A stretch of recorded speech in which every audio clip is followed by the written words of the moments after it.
Welcome back to DuckTakes, everyone. Thank you for joining us for another episode with me, my co-host Garrett, per usual. Hey, guys. For today's episode, in spirit of Christopher Nolan's Interstellar being re-released in IMAX, we're going to be doing a Christopher Nolan ranking. And it's been a glorious past couple weeks for Christopher Nolan fans in general. Interstellar is officially now the highest grossing IMAX re-release. Really? They had to add more theater times because the demand was so high. And at first it was only in like 165 theaters nationwide.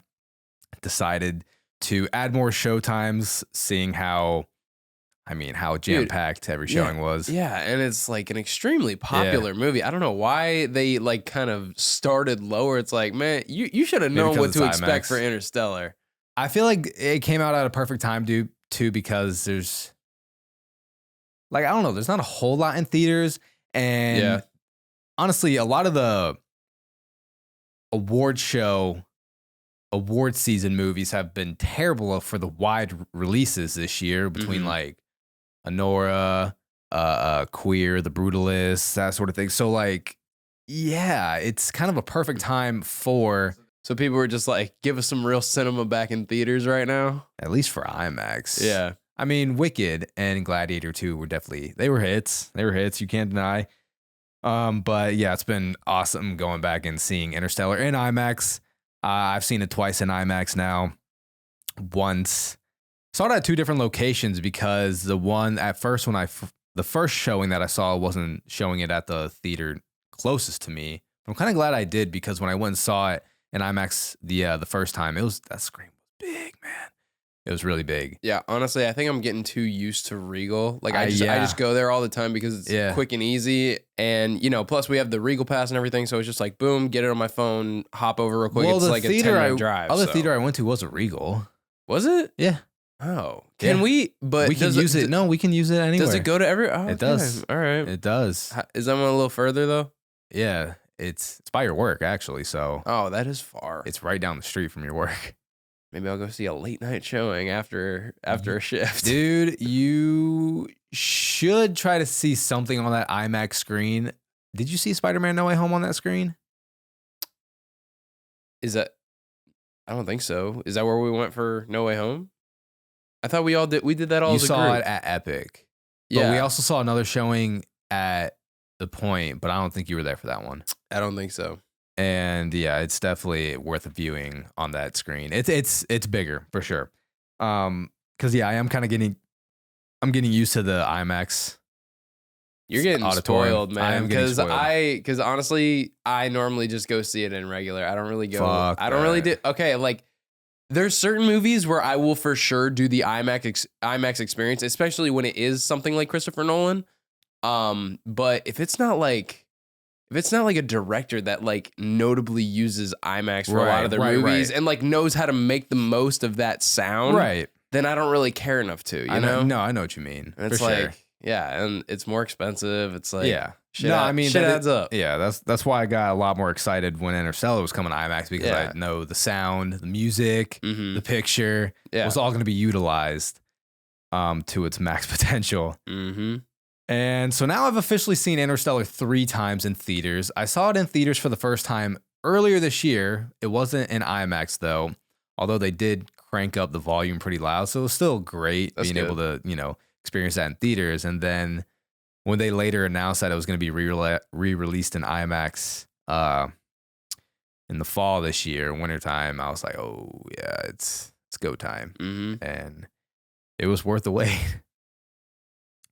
So now we're going to be doing Christopher Nolan ranking. There's a few films of his that I hadn't seen that I watched for this ranking that I'm really glad I watched as well. Same here. So I consider us pretty big Nolan people. We are. Honestly, I think we had seen like most of his stuff. It was normally, I think like what we hadn't seen was like his earlier work. Yeah, a few of his earlier works. Yeah. And then one of his later works. One. Yeah. Anything else you've been watching besides Nolan? Not really.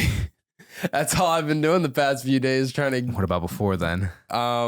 It was Arcane before that for me. Whenever I sit down to eat, okay, so here's my thing. I'm like very particular about how I watch stuff. So if it's something that I've already seen, I don't really care how I watch it. Like I'll just watch it off my phone or something like that. But if it's something that I'm experiencing for the first time, I like to give myself like a proper setup, and like I'll watch it on my TV with my good speakers and everything, and dim the lights, that whole go the whole 9 yards. So whenever I like sit down to eat, I've been throwing Supernatural on lately. It's just in like little quick 15-minute increments, You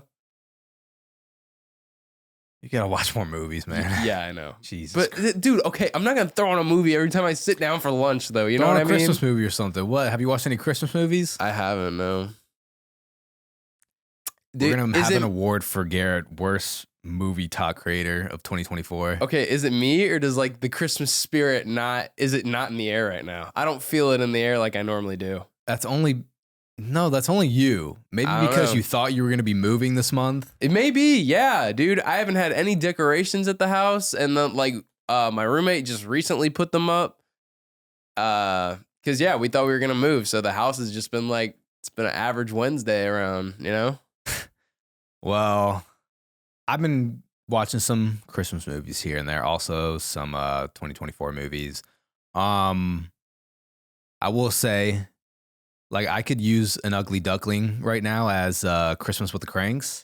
Okay. That could be Ugly Duckling because it has a 5% on Rotten Tomatoes. Seriously? It really does. I feel like people talk about that movie a lot come Christmas time. And like, I'm not going to sit here and say it's the best movie, but 5% seems a little drastic. 5% seems a little dramatic. It is. Yeah. It is. Like, it's, in terms of a Christmas movie, it's got everything kind of neat in a Christmas movie. I mean, like, when I hear 5%, like, I'm thinking like Madam Web level, I'm thinking like Jack and Jill. Yeah, or that. Yeah. No, Christmas is a Crank is a very fine Christmas movie. 2000s really labeled Tim Allen as the Christmas guy. Yeah, it really did. Yeah, I don't know. I don't know how he feels about that. Like, would you want that to happen to your career if you were an actor? I don't know. I feel like I would get kind of sick if I was just doing Christmas all the time. I think it depends on the type of Christmas movies. Like, if I was stuck doing like Hallmark Christmas movies, then that would suck. But I mean, but here's the thing though. Yeah. Doing a Christmas series, like if I were to come back for like sequels of a Christmas movie, I feel like I'd be okay with that. But I wouldn't want to come back in like this random Christmas movie. Like I'm just in every Christmas movie, and that's all you know me for. I'd be like, nah, like give me like one good trilogy, but I don't want it to like define my career. Speaking of like Hallmark Christmas movies, have you ever heard of the Netflix Christmas movie Princess Switch? I think I saw it like on the big screen when they like advertise it. You know what I mean? Yeah. Yeah, but I honestly, every time like Netflix drops something or I see a Hallmark Christmas movie, I'm like, I don't even give it the time of day. It's a Netflix original movie, Christmas movie with Vanessa Hudgens. The Netflix originals, if someone tells me it's good, then I'll go watch it. I don't trust Netflix originals right off the bat. I love Vanessa Hudgens, but good God almighty. Is it bad? It's bad, man. Worst. Vanessa Hudgens got the worst British accent I've ever heard. Oh, she was putting on a British accent? Yeah, because she plays two different characters in the same movie. I think I did hear. No. Never mind. Sorry. And apparently there's a Princess Switch 3 where she plays 3 different characters in the same movie. What? And yeah, terrible British accent.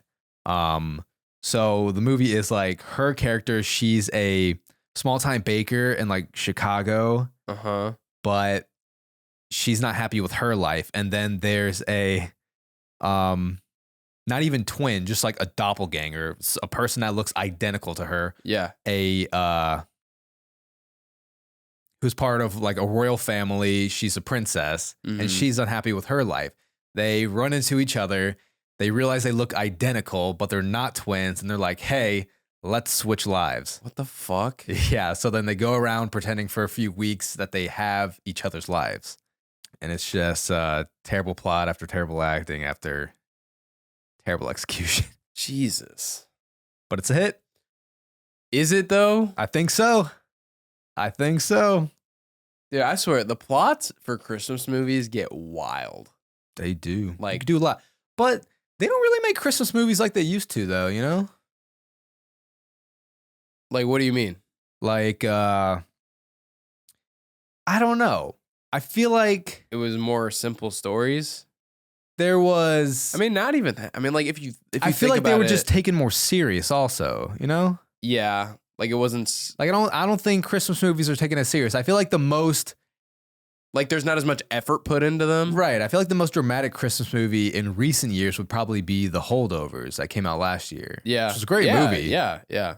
No, I feel like everybody just treats Christmas movies like it's just there to be a fun time. Yes. You know what I mean? Like, especially with Jack Black's new movie Uh-huh. that went straight to streaming. Yeah.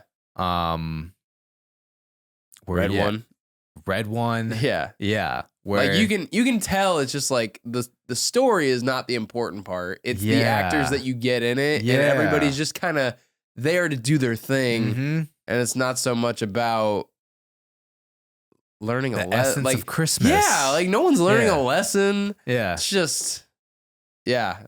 You know what I mean? No, I know exactly what you mean. Yeah, The Holdovers is definitely the best Christmas movie in recent years, but I feel like that's the only one that I've seen that's really Honestly, bro, grasped me. I think I need to rewatch The Holdovers this holiday season. It is good. Yeah. And like it really does I feel like that vibe just really does get you in the Christmas spirit. Yeah. And It's- like seeing somebody's character like truly change throughout the movie Right. like that. Yeah. Very Christmassy. Uh-huh. Taking place during the 70s too. Yeah. Upstate, Connecticut, I believe. One of I those don't states. remember. So I don't remember. it's very snowy, Yeah. very cold. Northeast. That's all. The Oh, same. wait, I think it's Massachusetts, actually. Yes, Yeah. Massachusetts. Yeah. And but all those other big blockbuster Christmas movies just aren't what they used to be. Because they honestly used to be guaranteed money makers. Yeah. Not these days. No, sir. All right, but let's get into it. Let's talk about some great cinema here with the Christopher Nolan ranking. You know, believe it or not, I feel like Christopher Nolan is a director that I feel like subconsciously has been around for us longer than other directors, given that he was the director of, Batman Begins. Yeah, that's like how he, wiggled his way into like a younger generation. Yeah. Like, and honestly, it's kind of crazy that he was able to get like such a younger fan base by doing the Batman trilogy. Because obviously, every kid knows Batman. They're like, I want to go see the Batman movie. But then, throughout the years, they're like, oh wait, this guy's like legit. Like he has other very serious movies. Yeah, quite a switch up. If you watch like his previous films before the Batman, it's quite a switch up. It is. Like he really had to switch up his flow and what he does. He really liked to play with, the theme of time. Dude, he loves nonlinear time. storytelling. Yes. It's Just time in general, though. Yeah, no, time in general, you're right. And it's so funny. Like, I was watching the ones that I hadn't seen yet, and I was like, this is like the fourth one in a row that that like time played a factor. I was like, why is this? He's like obsessed with time and how affecting the past and all the. It's kind of crazy how many times he does it. And if you were familiar with his film before then, you go and see Batman Begins. It's just a whole different realm of what he had to do. And I mean, he wanted to bring a more realistic take to it, but it's still totally different switch up from what he was doing in the past. Mm-hmm. But yeah, so starting off the list, what do you have at number 12? So starting off the list at number 12, pretty much just like everyone, I do have his first feature film, which is Following. That came out in 1998. Mm-hmm. Same. And very, shoestring budget. I think it had a budget of like $6,000. Damn. Yeah. But I think it made like over 100,000 at the box office. So still did very well. And you definitely feel the budget, but you definitely feel Christopher Nolan's style. Definitely. With this first feature film. You get the feel of his nonlinear storytelling, giving us scenes and like character motives and non-chronological orders. And I mean, there's very little actors in there. I think there's only like 4 speaking characters in that movie. Mm-hmm. So it's just what he was able to work with on the budget that he had with the amount of actors. It was shot over a year on the weekends with close friends. Yeah. I mean, you honestly, like, you got to get your start somewhere. And I feel like that's really what The Following is just Christopher Nolan getting his name out there. Mhm. So And he definitely did. it worked. Yeah, no, like it worked. it had a decent profit and everything. Yeah, so. and it was able to, win some awards at some film festivals as well in the UK. So definitely got his name out there. Definitely got his style out there. And it was still, an enjoyable plot, an enjoyable story, interesting story. And again, him just loving to have a twist at the end of his movies kind of get just like a nice satisfaction for the audience. Two things you can count on: the nonlinear storytelling and a twist. And a twist. Now, from here on, I'm kind of interested to see how your ranking goes. Yeah. But it's usually the middle that is going to be the middle most is going to be interesting. interesting. Middle's going to be most interesting. Like that's, I feel like, where I was struggling the most. Okay. Like I had there was 3 times, like I wrote the whole list where like I generally thought everything was going to be, and then there was 3 times where I flipped them. I was like, okay, I think this is a little better. All right. So what do you have for number 11 for your Christopher Nolan ranking? For number 11, I have Insomnia. Okay, I got Insomnia too. Yeah. I feel like those are the 2 that people usually have at the bottom of a Nolan ranking is Following and Insomnia. Yeah. This one wasn't groundbreaking very much for me. And I thought Robin Williams was an interesting casting choice for the killer in that. Yes. I was like, people normally see him as like a dad figure and everything. Right. Which he but I get it. Like I get it. It's like the gentle, caring guy that like has a dark side. So I get it. But at the same time, it's like I almost couldn't buy it because it was like Robin Williams. Yeah. It did feel a little out of place. This was his first major studio film as well, following and Memento. Yeah. So this was his first time working with Warner Brothers, who he ends up having a long relationship with until recently past years. Yeah. Had a fallout there. But yeah, you can definitely feel maybe the studio aspect when it came to this. It was a remake of a Norwegian film. And yeah, no like non-linear timeline in this one. No big twist in this as you find out who the killer is. Yeah. Pretty soon in this movie. But it is still, an interesting premise, and you got some great actors in there. Yeah. Al Pacino, Hilary Swank, Robin Williams. It's so funny. Like I've known that name Hilary Swank for the longest time because of The Office. Oh my God. And I don't know if I've ever really seen her in anything. Really? Yeah. Like, I don't know. I don't really watch a lot of movies, and I'm like, oh, Hilary Swank. She was popular in the 2000s. But yeah, I was like, oh, Hilary Swank. I get to see something that she's in finally. She wasn't even in a big part of that. She wasn't a huge part, but I will say this.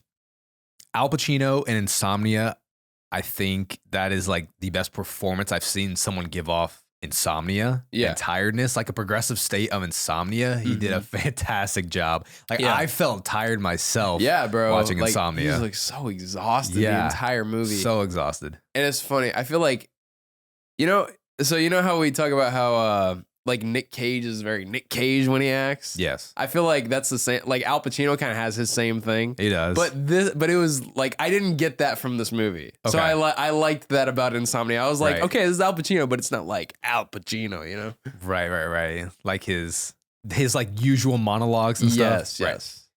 Nah, he looked tired as hell in this movie. Yeah, he did. And taking place in Alaska where the sun doesn't go down. Yeah, honestly, it's so funny too, because when I started this movie, I saw him flying in, I saw the woods and everything. I was like, this looks like Alaska. Really? And then the name of the movie, I was like, Insomnia. I was like, it would make sense to be in Alaska too, because there's times where the sun doesn't go down. And I was like, oh shit, I was exactly right. Yeah, our dad actually lived there for quite some time in the Coast Guard, and they asked him to go back to Alaska when I was 1 year old. You were about to be born, I think. Oh. No, or you were already born. I was already born. I was 1. I forgot you were born when he was still in the Coast Guard. Yeah. And they asked him to go back to Alaska. They wanted to send him back, and that's when he retired. Yeah, he was like, I'm okay. He's like, I'm not going back there. He's like, I've been in 20 years. That'll do. But yeah, it is not like what do they say? Oh, even in the movie, they say you're either from here or you come here to escape something. Yeah. And I feel like that's pretty true. It is, yeah. You know, yeah, our dad even said like he didn't want to go back to Alaska. He didn't want to raise a family in Alaska just because like It's a very lonesome. It is a lonesome existence. Yeah. And it's a Far from everything. Yeah, it's very, very unique place, honestly. Mm-hmm. And shit, honestly, I don't know if I'd want to live there for like a whole year just based on that whole sun thing alone. Right. Because like one half of the year, the sun doesn't go down. The other half of the year, it never comes up. I feel like I'd want to at least not live there for a year, but maybe experience each season Yeah. for like a few weeks Yeah. just to see how it would feel. Yeah. No, I'd want to experience it. It sounds very interesting. And, you know, it's so funny too, because like, honestly, like rewatching Interstellar gets me thinking about like planets and stuff like that. Yeah. But like imagine like some of the planets that they landed on. I'm like, how can you judge this planet whether it's like whether it's good enough to live on based on like this one location that you're living at? Because like if you landed on like the poles of one of those planets, the sun would never go down or it would never come up. Or like perhaps it doesn't have an angle like Earth does. Like one it could be like perfectly level with it's just, I don't know. There's just like a lot of factors with planets. And I'm like, you could have just landed in the wrong spot. Yeah. Cause man's planet was 67 hours of day. Yeah. And I'm like, how do you know you're just not on a part of the planet that gets more sun exposure and the other side's dark all the time? Send a probe somewhere. I mean, yeah, he probably did, but still, like, I'm sure he did his research and he actually does know what it is. Like, he knows the rotation of the planet. It's still just like interesting to think about, though. All right, enough geeking out, but all right. Anything else on Insomnia? I think I was just maybe a little disappointed with the ending. What was disappointing about it? In terms of a Nolan film, I guess. I mean, yeah, there wasn't like some big twist or anything, but I mean, I will say I did like the interaction between Al Pacino and Hilary Swank at the end of the movie, where she was like willing to throw away the evidence and like save his career, like, you know, assuming that she thought he was going to be able to live through this, but he was just like, bro, let me sleep. I'm done. But I like that he stopped her and he was like, don't lose her. Yeah. He was like, don't lose your way. Yeah. Like, don't start doing what I did. Because he started cutting corners to, you know, do what he thought was right. But at the end of the day, it's like, you know, you cut enough corners. It's not a square anymore. Start slipping. Yeah. That makes sense. I don't know. It does. I mean, I guess. I guess more like putting a square through a circle. Yeah. Something like that. I don't know. I'm trying to come up with a saying right now. But, yeah. Probably one of the most underwhelming Nolan films. Yeah, but I still enjoyed it though. It wasn't bad. Yeah, there's no Nolan film that I didn't enjoy. You know what I mean? Like obviously, like here up, it's like I enjoy all these movies. Yeah, I enjoyed. I mean, even the last two I enjoyed. Mm-hmm. All right, number 10. So number 10 for me, I do have Tenet. Oh wow, this might be. Yeah, I know. Damn. So I know. Wait, I gotta get my 10. Oh yeah, what's your 10? Number 10 for me, I have The Dark Knight Rises. Okay. Yeah. That's what it was between Tenet and that I was going back and forth on this. So I'll tell you why though. Like, okay, I say Tenet with the possibility to move up for sure. Oh, it's got potential to move up even higher for me. So, bro, I'm telling you though, like I was watching this movie, paying attention. I was just so fucking confused. Like I understand that this was the problem when Tenet came out, was people got confused by it, and that's why the reviews weren't really great, which is why I didn't go see it in theaters when it first came out. Well, but I don't even think it was even had a huge theater release because it was in the middle of the pandemic still. Oh, yeah, you could be right. I think it might have went straight to streaming, and that's what really hurt Nolan's relationship with Warner Brothers and why he left. Yeah, was because also obviously I noticed. I don't think HBO has any of his stuff anymore. Like I tried because I I looked up because I was trying to find a place to watch Tenet and there was an advertisement. There was a link that said watch on HBO or watch on Max, watch on HBO Max, and I clicked on it and it was like this movie's no longer available. Yeah, so I was like, okay, so they did have it, but ever since the falling out, they probably don't have the rights to his stuff anymore. Like I'm sure they still have Batman stuff. Because that's such a huge IP. Well, yeah, because that's their relationship with DC. Yeah. He doesn't have control over that. But I think you're right, though. Yeah. Because, I think a lot of Nolan stuff was on that streaming platform. Uh-huh. But, yeah, he's a big, advocate for movies in theaters. So, obviously, when they wanted to put Tenet on streaming, he was not happy. Yeah, he soured that relationship. Yeah. But, so, like, bro, I'm telling you, though, like, there's great performances, great visuals. The soundtrack is really good, but it's like, but like for me, the story is like the most important thing.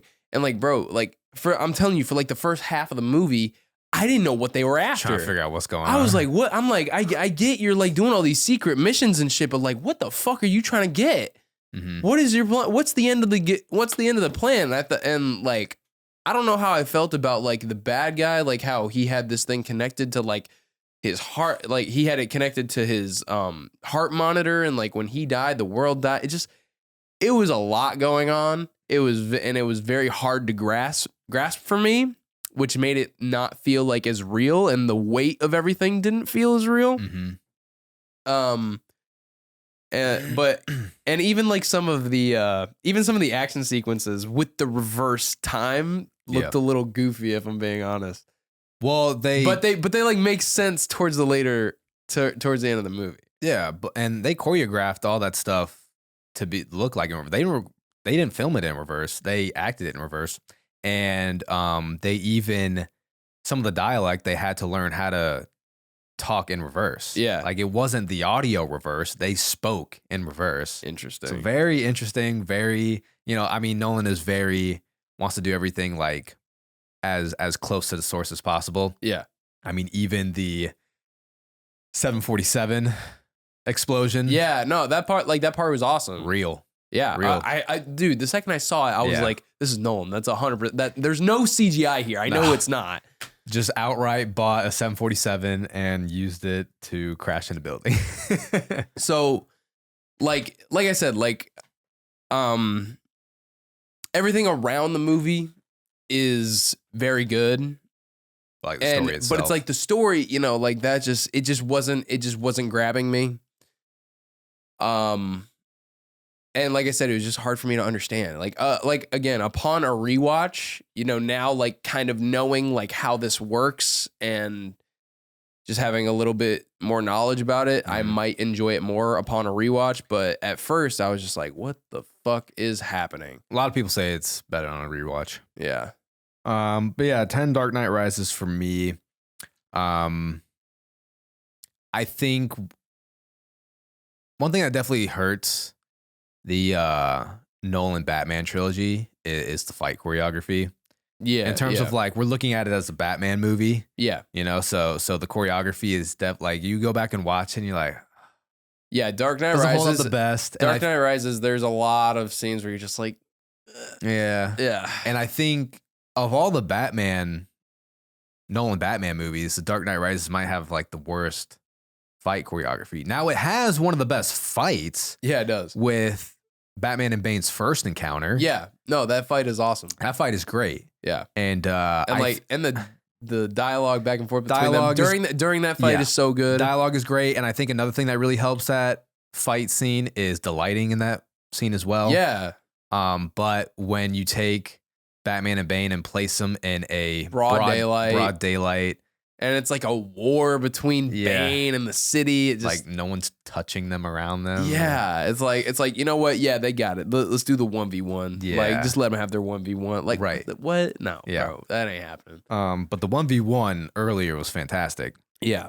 No, it's that broad daylight scene like downtown where everybody's just like, what the fuck is this? And then and you're watching, Batman and Bane go at each other. And then you're looking in the background and like you can clearly see the background characters. It's like too many like still shots focused on Batman and Bane to where you can actually pay attention to what's going on behind them. Yeah. And you see that and you're like, that doesn't look right. Yeah. Yeah. And I mean, while Bane does offer us some of the coldest lines in a superhero movie. Yeah. It's like some of the rebuttal that Batman has back with him isn't really the best though either. Mm-mm. I came to stop. No, I came to stop you. Yeah, I know exactly what you're talking about. So you've come back to die with your city. Yeah. No, I came to stop you. Yeah. Bane's Batman voice progressively gets worse You mean in the trilogy. Bruce's? Or Or- Bale's? wait, my Bale's? bad. You said Bane's. I You said talking Bane? about? You said Bane. Oh, We I talking meant Christian Bale. Bale. Yeah. Bale's Yeah. Batman voice I knew you progressively. didn't say the right no. thing. Bale's Batman voice progressively gets worse in the It trilogy. It does get worse. Like, it was perfect in Batman Begins. It was. Like it was like a little bit, just a little bit lower. Yes. It was And intimidating. It was realistic enough. Separated but it sounded himself different. from Bruce Wayne. Yes. Yeah. Because if you look at all the animated films that DC put out as well, even as, with Kevin Conroy as Batman as well, his Batman voice was just, like slightly different than Bruce Wayne, There's I always think of Jason O'Mara because that's like the animated series that I know the most with the movies from DC. But Jason O'Mara, I will say he keeps I think it's more the tone of his voice. Okay. Not even like he doesn't really like lower the pitch or anything like that, but he it's more so just like the demeanor and how he talks. Like I feel like he's just like a lot more blunt as Batman, obviously. Like but he puts on it's almost it's almost like a server putting on their customer service voice when he's Bruce Wayne. Mm-hmm. Like that's kind of how I think of it. But yeah, there's a lot of great actors in it. There's a lot of great moments. Music is always fantastic. Like I think of The Dark Knight Rises with a lot of really high highs, but some low lows. Yeah, especially for that trilogy. Yeah. So not to mention one of the worst death scenes in a superhero movie. Yeah. With Talia Al Ghul. Had to think about it. Yeah. Which is weird because like it's Nolan directing it, and I don't know. It's So, and that is why I do have The Dark Knight Rises as my number 9. Okay. Like it's just slightly over Tenet for me, just because like I can't like a movie with a story I can't follow. Right. That's why I had to put Tenet at 10. But like I said, that could go higher upon a rewatch. Number 9 for me, I do have I have Dunkirk. Yeah. And this is one that I think could, I mean, I could say this about every Nolan movie. Is like the more you rewatch it, the more it could go up on higher. the list. Yeah. I think this is the one that I definitely need to rewatch the most. But I just remember. Oh yeah, you said you hadn't seen this one in a while. Yeah, but I just remember, because there's not much dialogue in this movie. No, there's not At all. No. So I just remember not being able. A lot of shots. Yeah. Really a lot of cool, gorgeous really shots. cool shots. Yeah. Right. And it was so funny too because I was watching this for the first time and I noticed the screen size kept changing From IMAX to yeah, and I was like, it's something like, but yeah, I genuinely thought like something was wrong with like the platform I was streaming it on. I was like, is this right? And so I looked it up and I was like, oh, it's literally said like the dialogue scenes were mainly shot in 65, and then the grand shots were in the 75 millimeter for IMAX. For IMAX, yeah. No, it's gorgeous movie.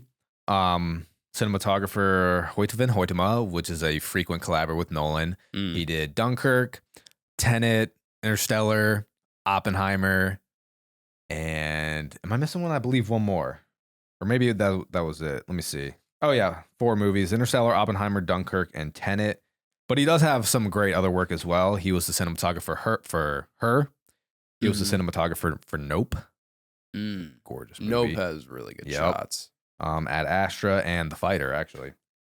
So beautiful looking movie. I just remember not like feeling as connected to the characters because of the lack of dialogue. The lack of dialogue and the jumping around. Yeah. Like I did feel that as well with Dunkirk. Because we got like it's 3 different stories told at different points in time. So you kind of got to piece that together. As you're watching it as well. To be honest, I think my favorite storyline was the one on the boat, the civilian boat with Cillian Murphy. Yeah. I think that was my favorite like storyline of the movie. Because like there's not a whole lot of communication with Tom Hardy's character, and like his co-pilot, or not co-pilot, but the other pilot up there with him. Dope final shot of the movie. Yeah, the final shot. With Tom Hardy's character. Yeah. Yeah. Yeah. I was like, see, I was also confused about that. They had eject but Back in levers. What was this, World War II? One, I believe. World War II. Oh, it Yeah. work. All right. But yeah, no, like they had eject things in their planes.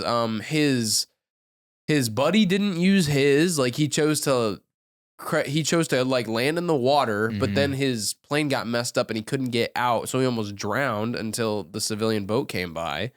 And then Tom Hardy, same thing. Like he opened his hatch and it looked like he was going to, and then he closed it again, and then he chose to land on the beach, but he landed on the beach like so far outside their territory that he got captured immediately. I was like, why didn't you just like ditch the plane and then eject out when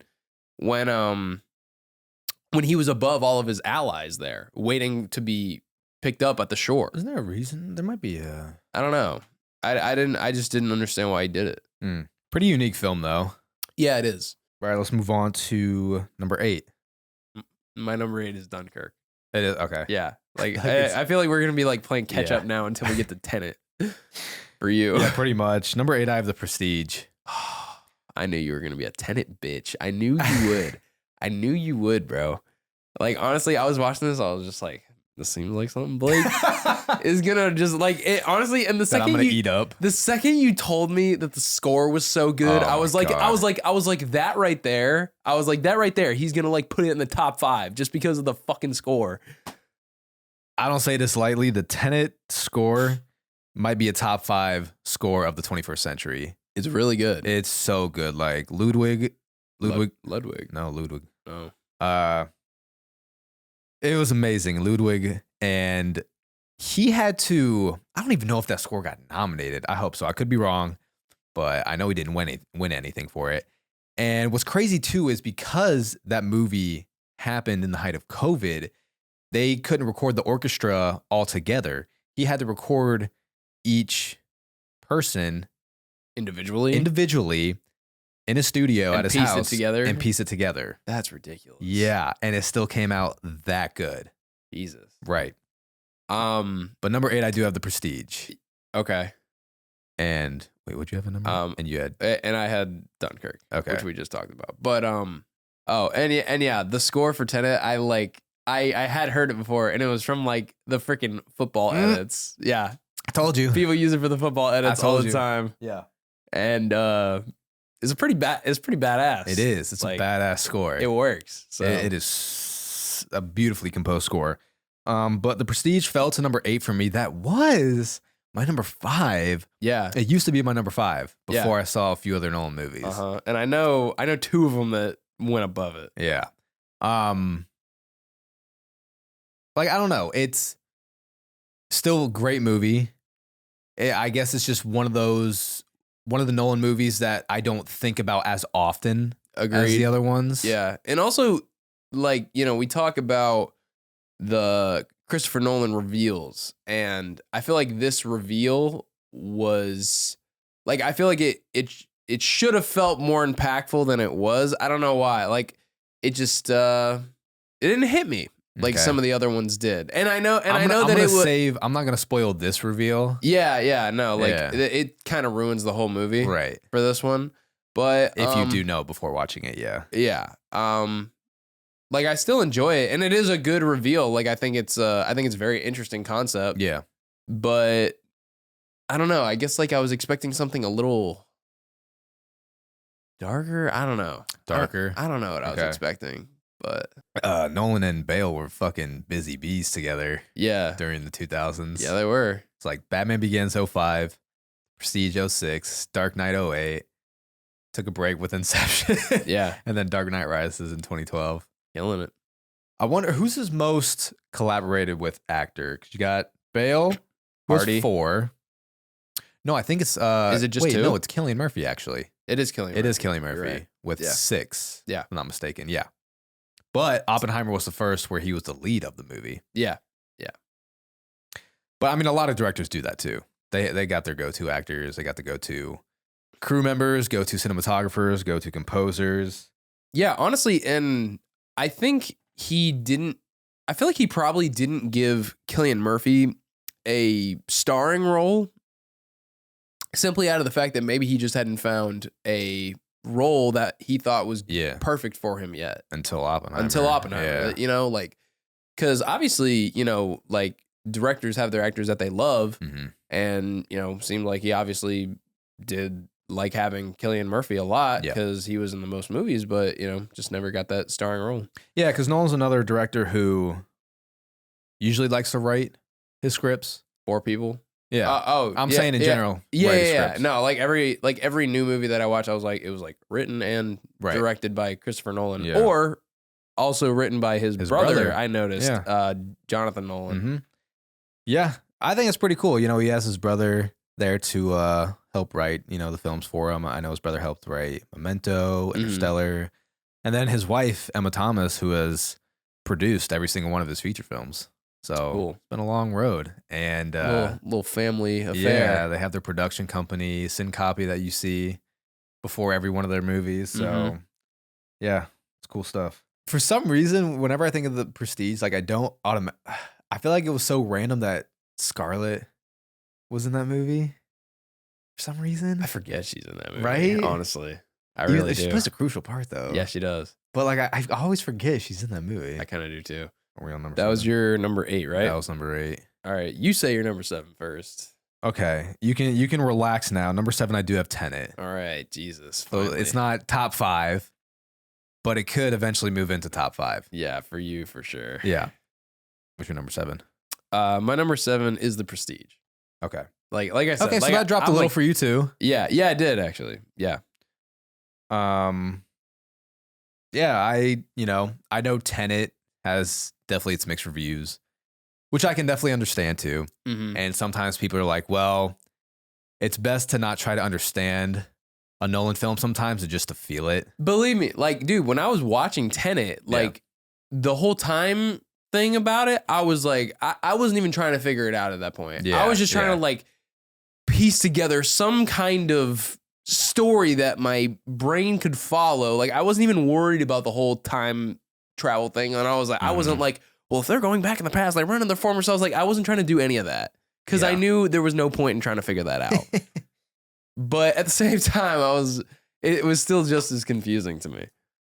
So I don't know what to tell you, man. You know me.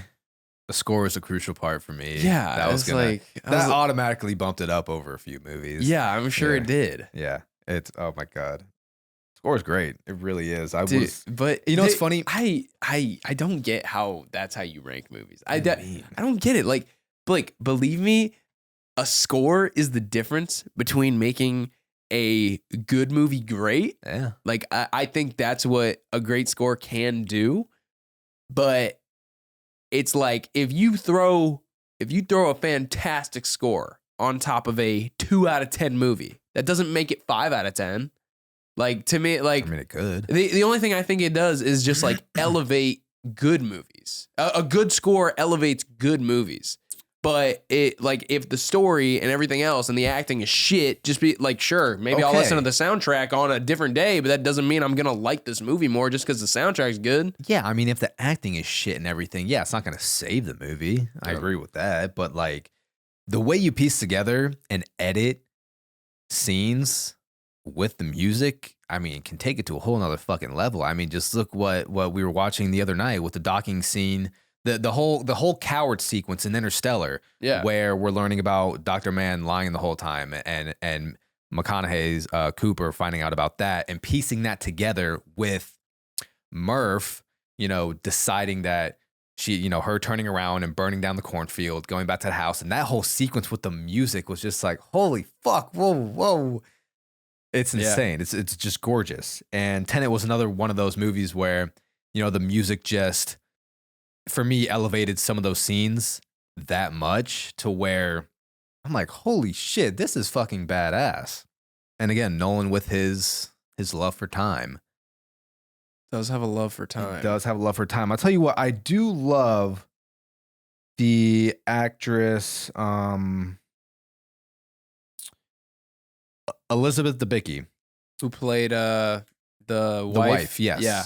I like her a lot. And she was also in Maxine. And Okay, I was trying to figure out what she was from. she was in Maxine, and I really had hoped that she was going to have a bigger role in Maxine because I did like her character a lot in that movie. But I really do like her as an actress. I like her a lot. She would have been a good killer reveal. Yeah. Oh, absolutely. In Maxine, for sure. Yeah. John David Washington. I've always liked him. I used to watch Ballers a lot. Yeah. And Black Klansman is great in.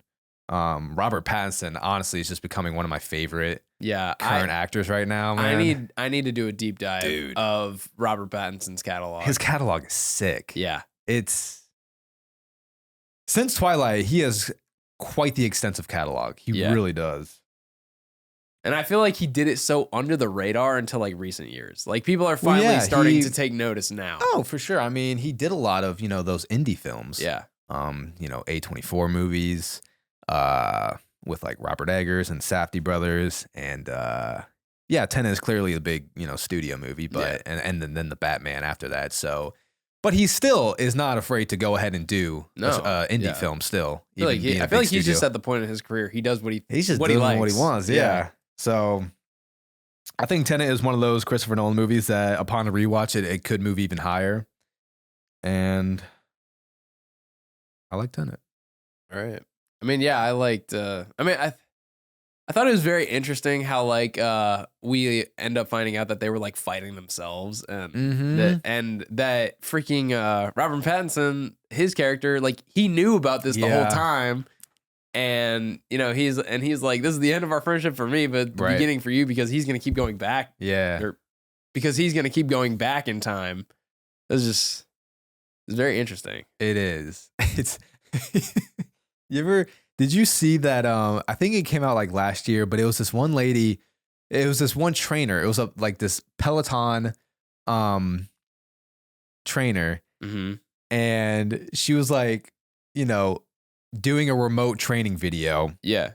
And she was talking about, and I think Christopher Nolan ended up seeing this, and she's like, doing her thing, training and trying to motivate people. And she was like talking, she was like, anyone see that movie Tenet? Those are 2 hours I wish I could have back. I didn't understand shit. That's funny. Literally me. But not 2 hours I wish I could have back. It was definitely worth watching.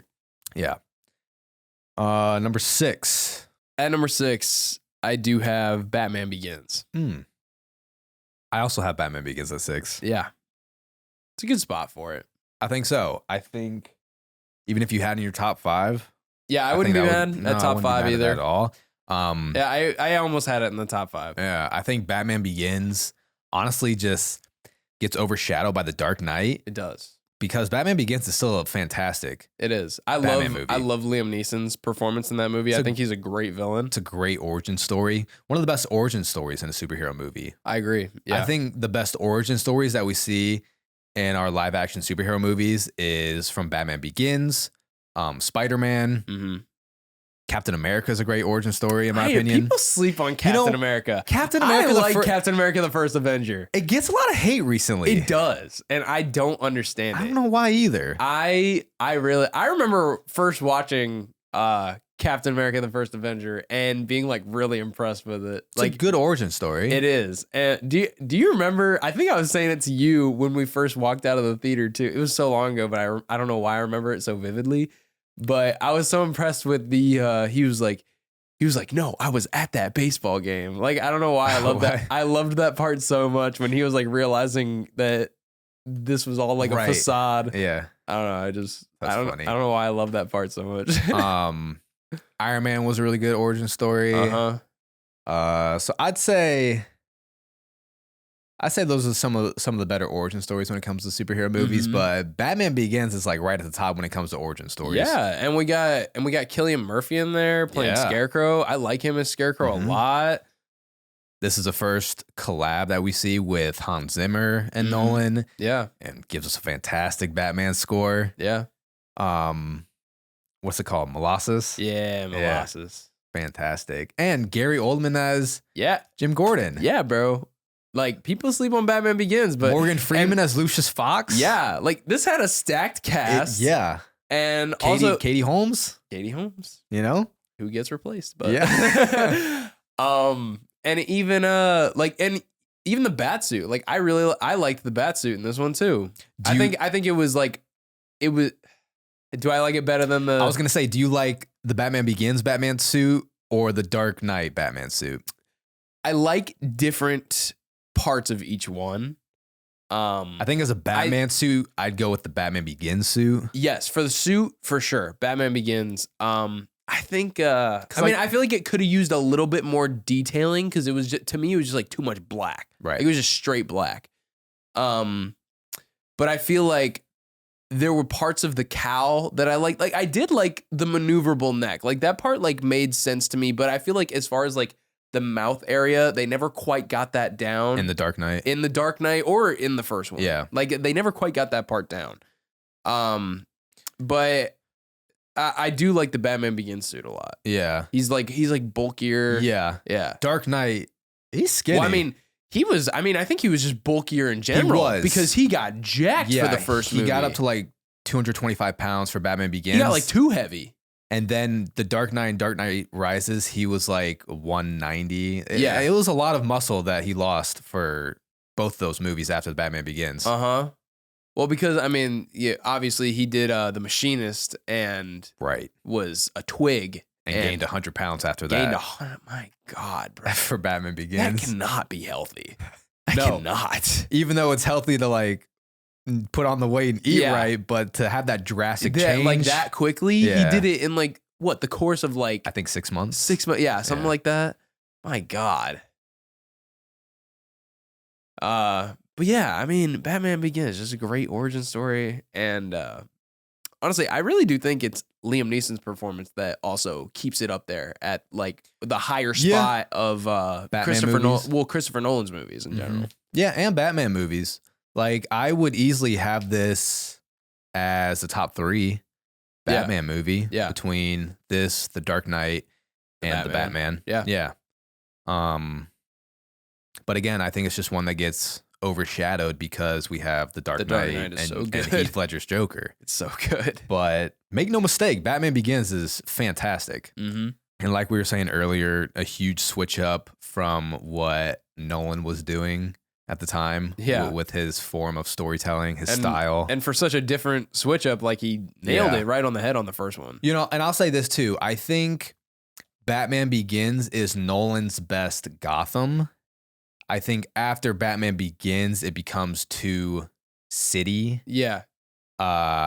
Especially in the third one where it's just New York City. The third one, it's just the city, bro. Yeah. Like it's just like plain as day. Like a lot of shit happened during the day. Right. In The Dark Knight Rises.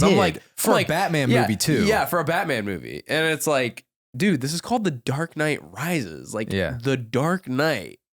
He does it like it's. I know it's like we're talking about Batman when we say The Dark Knight, but he does his shit at night. Yeah, he was more like the day man. Yeah, he was. Oh. It's like, bro, he sticks out like a fucking sore thumb. Yeah, it just didn't make sense to me. But moving on to number 5. What do you have at number 5?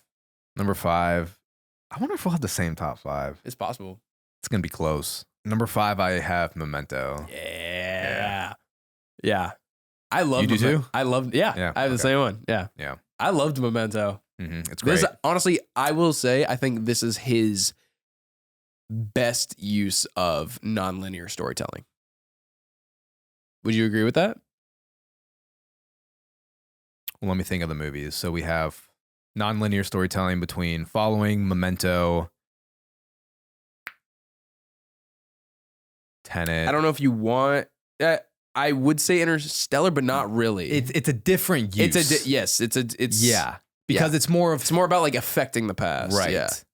This as to where this is really a strict non-linear. Yeah, like it's a linear story just told non-linearly. I would agree with that then. Yes, I would. As soon as I watched this, it's definitely slipped into the top 5. Yeah. Thought the music was great.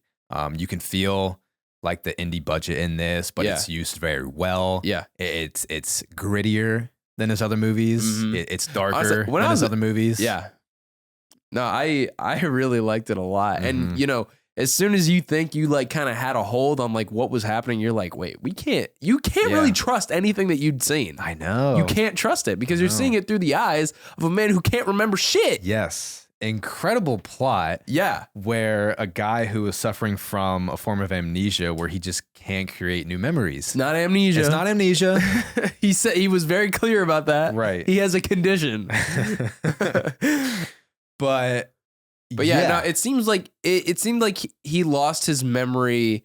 He couldn't form new memories. He couldn't have long-term memory. So it was always short-term memory loss.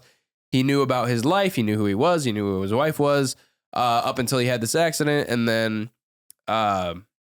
it seemed like it happened in almost like 20-minute intervals, roughly. Mm-hmm. I'd say it was like 20-minute intervals or until like something else caught his attention. Because like I also noticed like if he looked at something or if he heard something, like that would like trigger the memory loss and he'd like move on to the next thing. Yeah, he has to stay focused. Yes. So like if like he heard that car door slam, that distracted him, he lost it. Mm-hmm. He was holding a bottle of wine or whatever in his hand or a bottle of liquor. Yeah. And he looked at he grabbed it to use as a weapon. But then he started reading and then he looked at the label and he started reading it and he was like why do I have this? I don't feel drunk. Like was I drinking that? Like so he didn't know why he had it in his hand. And it was really, I just hadn't really seen a story told like this where you're finding out what happens previously and then that scene will lead up to what we already saw. Yeah. No, I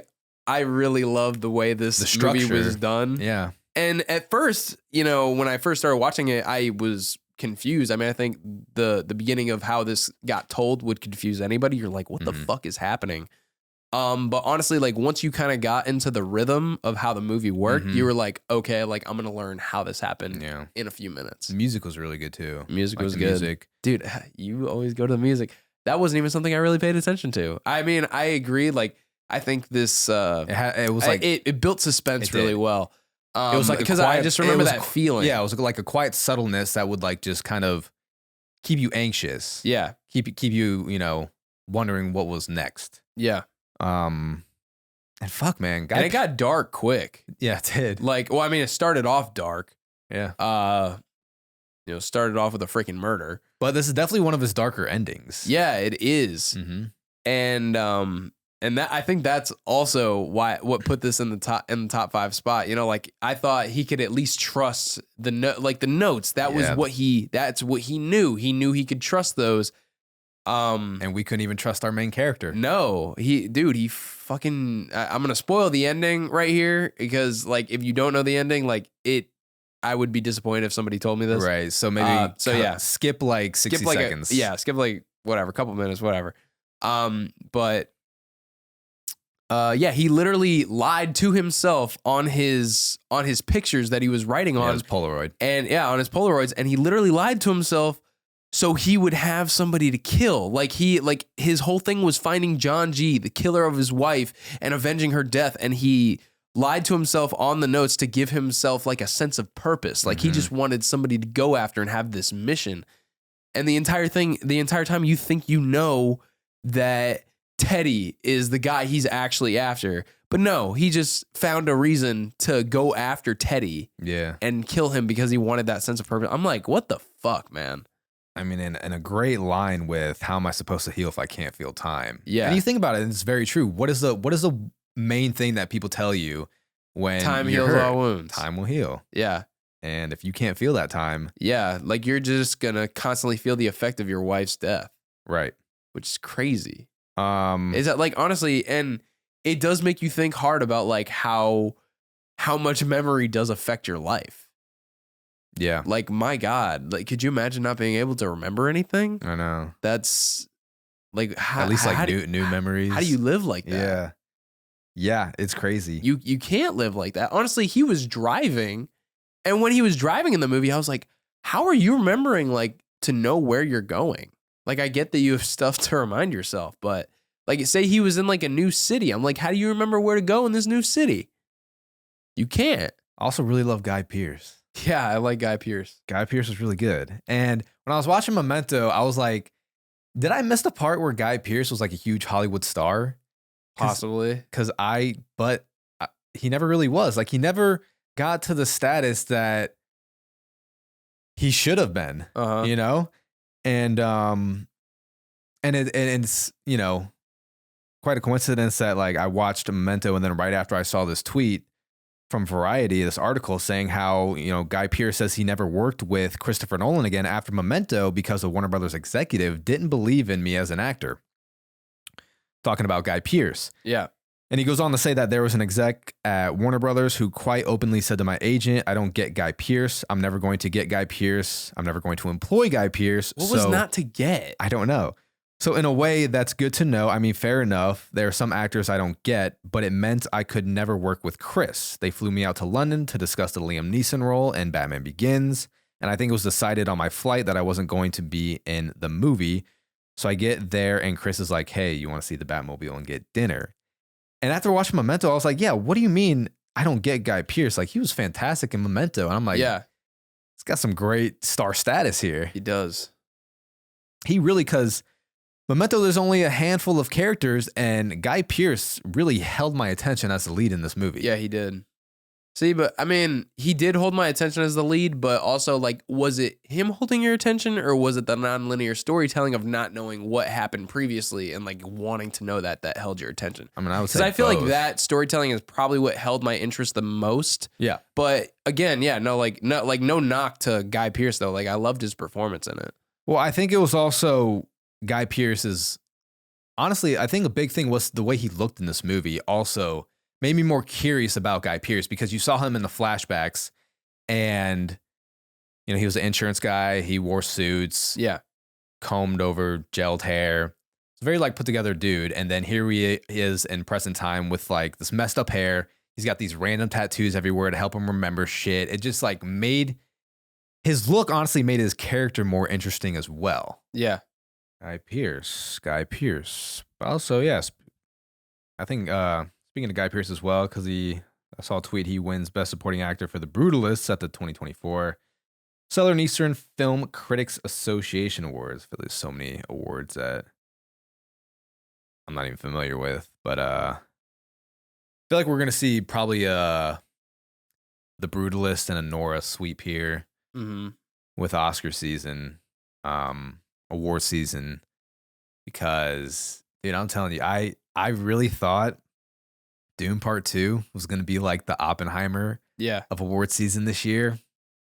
It is not. Not even close. Not even close. I mean, as you know, it only got 2 Golden Globe nominations. For the Oscars, it's not even Hans Zimmer's score isn't even, because it's a sequel, right?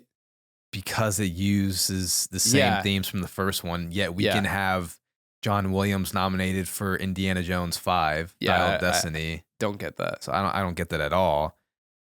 And for the short list, the predictions for what's going to be nominated at the Oscars, Dune Part 2 only made it into like 3 categories. Damn. So not even Best Director. I don't even know if it made the Best Picture list. I think it made Best Sound Mixing, Best. That's crazy. Dude, it's Best Cinematography. Like, I don't get it. Cinematography better win. I don't know. Dune Part 2 might walk away with maybe 1 Oscar win. What if it walks away with none? It's very possible that it could. And I think it'd be a shame. Crazy. It's insane. And I think, honestly, if it was released later in the year, it would probably be nominated for more stuff. Yeah. Like, being so early in the year, released in March. Recency bias is a thing. It really is. And a lot of the award movies you see get that, November, December release. Yeah. Meanwhile, Amelia Perez was nominated for 10 Golden Globes. Jesus. Dog shit movie. I hated it. Wait, what movie? Amelia Perez. It's a musical. With Selena Gomez and Zoe Saldana. Or Zoe Saldana. And Zoe Saldana is great. Selena Gomez, I don't know how she got Best Supporting Actress nomination. It's wild. It had 10 Golden Globe nominations, and Dune Part 2 had 2. Fucking musicals, bro. It was executed so poorly. I've seen no one praise that movie. I don't know how it's getting this many nominations. Anyways, that'll be another discussion for when the Oscar nominations are announced. Number 4. What do you have?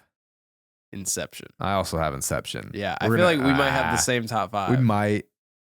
Yeah, I think we might. I don't know, actually. I think top 3 might switch up. I think number 5, 4, 3 are going to be the same. Okay. 4, Inception. Yeah. Again, another stat cast. Yeah. I think a lot of the great Christopher Nolan movies you see have a stat cast. And I think that just goes to show how great of a director Christopher Nolan is, and how when you walk onto a Nolan set, like Nolan is the movie star. Nolan is the star of that set. Yeah. And and people want to work with a director like that. Right. Like when you have great directors, like a lot of people aren't going to demand a crazy salary. Right. Because they just want to be a part of this project. Yeah. Like a lot of actors took pay cuts for Oppenheimer, you know? Oppenheimer was one of his cheaper budgets. Yeah. With $100 million. Yeah. It's insane. Yeah. Which at the same time, like you want to pay the actors what they're worth. Right. But, it's not like he has to coax people into getting onto his movies by paying them, $30 million a piece. Mm-hmm. So, yeah. I mean, because, it's bigger than them. It's bigger than the actor's name, Yeah. A lot of these actors, like this is Rock, Nolan's movie, right, and you have the privilege to work on it. Yeah. And a lot of people notice that too, Inception is another case here where you have Leo DiCaprio, Tom Hardy, Cillian Murphy, Michael Caine, another frequent collaborator. Yeah, actually, yeah. That's I forgot he's another frequent guy. Because wait. Let's see. Okay, so we got the entire Dark Knight trilogy. So that's 3 right there. Yep. We got Inception. Yep. We got Tenet. Yep. He has a scene in Tenet. Interstellar.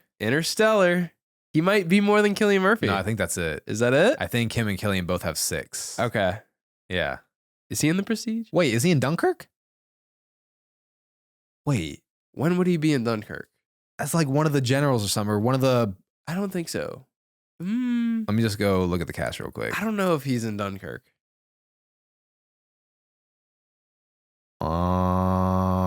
Harry Styles is. Yeah, he is. I do not see Michael Caine. Okay. I don't think he's in it. Okay, no, yeah. Okay, still though, 6 movies. He's in a lot, yeah. Yeah, he is. I forgot about that. Mm-hmm. Nice. He has a single scene in Tenet. Single scene. It's funny. Yeah, Inception, another mind fuck. Not in the sense of its twist, but just like the concept itself. Yeah. Yeah. And but I will say I think Inception's a lot easier to grasp than Tenet. Right. Like going into someone's mind, it's like that makes sense. Yeah. Kind of. Really cool too. And as a frequent dreamer, I definitely enjoy this movie a lot. Like I dream every night. So I can definitely see this happening to me. Hans Zimmer. Yeah. Great score for this one as well. Mm-hmm. It's kind of, I feel like Inception has worked its way into pop culture a lot too. I feel like there's a lot of TV shows that have like referenced this movie throughout the years too. Well, yeah, especially the one scene of him falling into the bathtub. Yeah. To wake himself up. Joseph Gordon-Levitt. Yeah. Joseph Gordon-Levitt as well. Mm-hmm.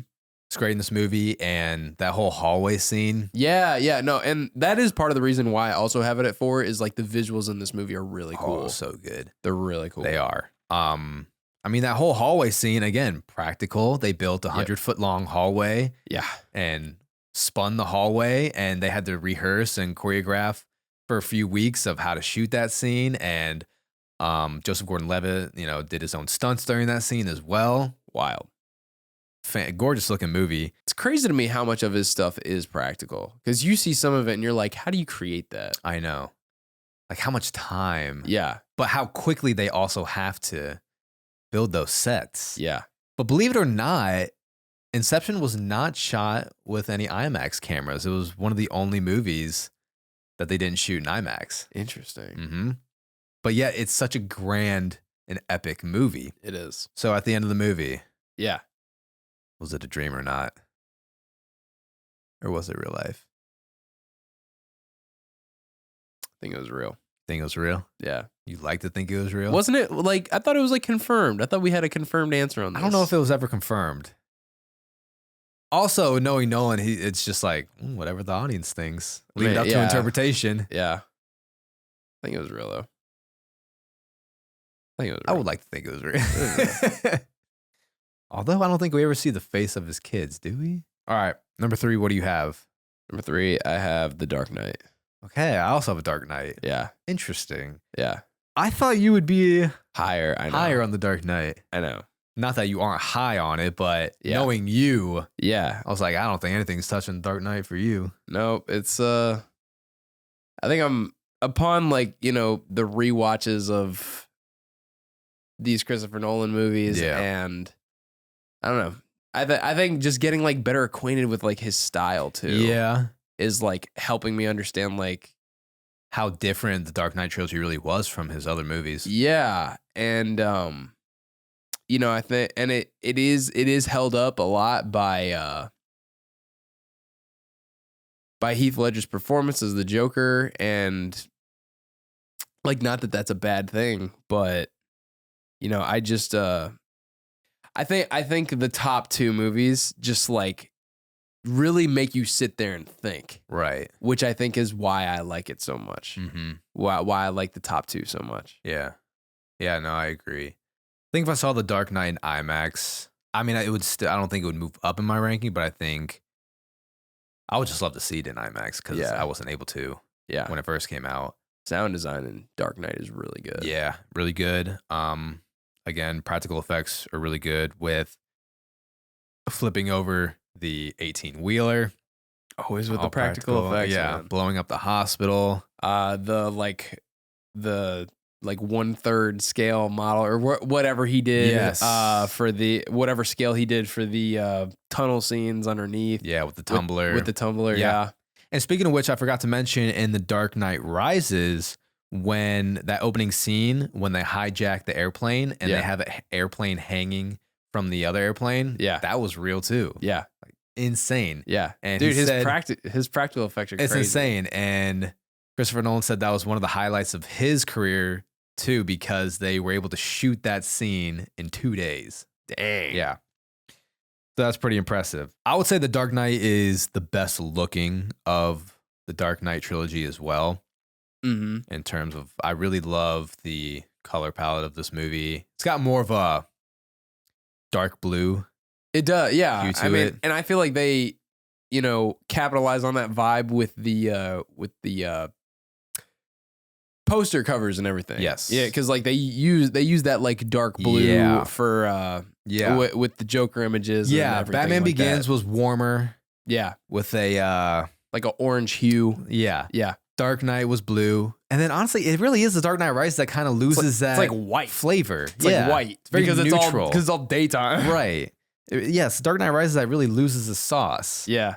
I mean, honestly, I feel like we've talked about this movie so much on the channel. Probably. Like, you know the highlights of The Dark Knight if you've ever, listened to us talk about it before, or if you've seen it yourself. Like it's Heath Ledger's performance. It's the monologues from Michael Caine. It's Michael Caine is great in these movies. yeah, I love him as Alfred. I think he's the best Alfred. Mm-hmm. Christian Bale, amazing as always. Yeah, like a lot of people always want Alfred to, be behind the keyboard as well, be behind the computer Yeah, like, screen. yeah. But like, what I really like, he does do that a lot, like in other iterations. No, of for Alfred, sure. But what I really like about Michael Caine's Alfred was, the monologues and just, the advice that Bruce needed at the time. yeah, he was a lot more of an emotional support than Yeah. anything else. Yeah. I like his Alfred a lot. Yeah, but like, don't get me wrong though, like I do like his other applications as well, and like different stuff where he is the computer guy. He does build like a lot of the stuff for Right. Batman, because like obviously Batman can't do it all. Like goddamn, he can't spend all of his time building these gigantic freaking machines. So like that's what Alfred's doing back in the Batcave. But yeah, no, I do like Michael Caine's Alfred a lot. And bro, like, yeah, that ending in The Dark Knight, like I'll talk that's like my favorite part about the whole thing is just like that whole realization that Batman needs to be the bad guy in this one. He's like, we'll chase him because the monologue from Gary Oldman. Yeah. So it's definitely one of the best endings to a superhero movie, one of the best endings to a Nolan movie, where you have Hans Zimmer's beautiful score, Gary Oldman's terrific monologue, and then just like ending it with a Dark Knight. Yeah. Cut the black, music. Yeah. Yeah. It's perfect. It is. It is. Is The Dark Knight still the best superhero movie of all time to you? I don't know. Like, honestly, with the Avengers shit, it's almost like when we talk about like Infinity War and shit, it's like almost cheating that they have like so many different beloved characters and they were able to bring that world together like they did because it had never been done before. But like when you're talking about a singular, like a singular character and like it's like completely its own thing. And like as like a movie, like I know as a movie, The Dark Knight is also better. Right. There's a superhero movie that is at the top for me that I still put over The Dark Knight. It's going to be Into the Spider-Verse. Oh, yeah. I know. You're very high on Into the Spider-Verse. I think that's my favorite superhero movie of all time. Yeah. Into the Spider-Verse, then Dark Knight. First Spider-Man, man, just keeps... You really like the first Spider-Man. I love the first Spider-Man movie. More so than Spider-Man 2. I'll definitely agree with you. It's better than Spider-Man 2. Yeah. Yeah. And not to say Spider-Man 2 isn't good, but like, dude, Spider-Man 1 is incredible. Goblin was a menace. It's a great origin story. I feel like there's a lot of iconic like comic book moments in that first one. And the fights are good. Dude, I like the relationship between MJ and Peter is better in this one as well. Yes, it's like, the best MJ-Peter relationship in this movie. I cringe so hard at a lot of moments in Spider-Man 2 with the MJ and Peter moments that I don't have to deal with in Spider-Man 1. Yeah. And like the ending is so cold as well, where he realizes who he has to be and has to reject MJ. Who am I? I'm Spider-Man. Yeah. This is my gift, my curse. Who am I? I'm Spider-Man, motherfucker. The transitions are hard. The cinematography goes hard. Yeah. Like the one shot of Spider-Man's lens and all you see is like MJ falling and then the kids in the other one. Yeah. Like, oh my God. Dude, Spider-Man 1 is fantastic. It's so good. And like Goblin talking to himself in the mirror, like those scenes are freaking like menacing. I don't know where like where people were instantly like, yeah, Spider-Man 2 is above Spider-Man 1. I don't know. Maybe the because fight like choreography. I think that's definitely part of it. Or like him having the battle within himself of having to be Spider-Man. But I feel like part of it is like just the hype. Like Spider-Man 1 created the hype and then Spider-Man 2 capitalized on it. Maybe. You know what I mean? So like people were just so excited to go see Spider-Man 2 after, getting to see what they could get in Spider-Man 1. I don't know, but interesting. All right. Well, let's move on to number 2 for our Christopher Nolan ranking. This one scares me. This one scares me, bro. Yeah. So before I get into this top 2, this is 1A, 1B. Yeah. Like I know you said these are interchangeable a lot. Interchangeable. Like I really can't put one over the other. This is like choosing between two childs. This is 1A, 1B. Fucking tie, man. Like, this is peak cinema right here. Yeah. Yeah. This is peak cinema. Yeah. Like, Christopher Nolan, man, like I think he's had like a movie of the decade in the past 2 decades. Yeah, it's very possible. So for sure. I mean, he's off to a great start with Oppenheimer for the 2020s. Yeah. All right, what's number 2? Just do it. Fuck. Go with your heart. At number 2, I have Interstellar. Wow. I thought you were going to put Interstellar at 1. I know. After our conversation, after seeing it again in Yeah. IMAX, I think I was leaning that way, but the more I thought about it, I think I just kept I kept going the other way. I don't know why. At number 2, aka 1B, Yeah. I do have Interstellar as well. Yeah. I think more so in the sense the only what So we have the puts- same top 5. We do. Yeah. We do. I think what puts Oppenheimer just slightly above it is, I guess, just being able to understand it just a little bit more Mm-hmm. and having it more So do you want to talk about Interstellar or Oppenheimer first? Let's And talk why- about Interstellar. Okay. So, fuck, man, a movie that just gets better with every rewatch. It does. I think I cried even more the second time I saw it in IMAX. Were you crying? Yeah. Did you not see how bloodshot my eyes were? Yeah, I did notice that. So Did you? I did not. Okay, so I will say I'm dealing with this stupid ass cough right now. And I feel like that was taking away from the movie because a lot of the movie I was trying hard not to cough and I was focusing on what scenes to cough in when it got really loud in the theater, so I wasn't disrupting everything. But the scene that I felt it the most was him talking to Murph at the very end? end. Yeah. Interesting. That's the one where I was like, God damn, bro. Dude, I was probably having, oh shit. I was having tears just fall down my face for a solid 3 minutes during the No Time for Caution scene, the docking scene. Yeah. When, it's not possible. No, it's necessary. You were crying?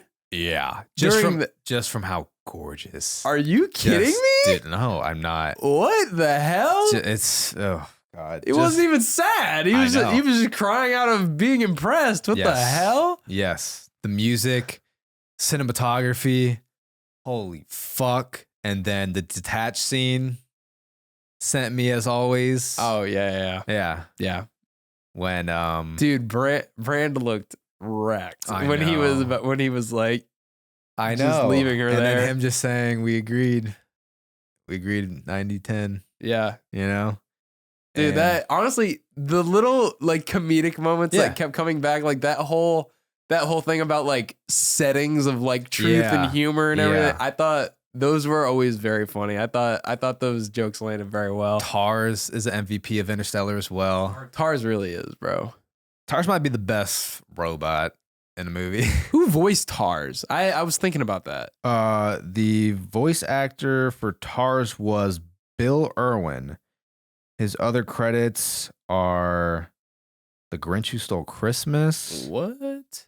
or How the Grinch Stole Christmas. Yeah. Across the Universe, Rustin. Not too much I'm familiar with. Lady in the Water. Honestly, I'm glad it wasn't somebody that I was so familiar with, Yeah. because I didn't want to hear a voice and think oh, that's Robin Williams. That's Right. Leo DiCaprio. I don't know. I didn't want to hear a voice and think it was somebody else.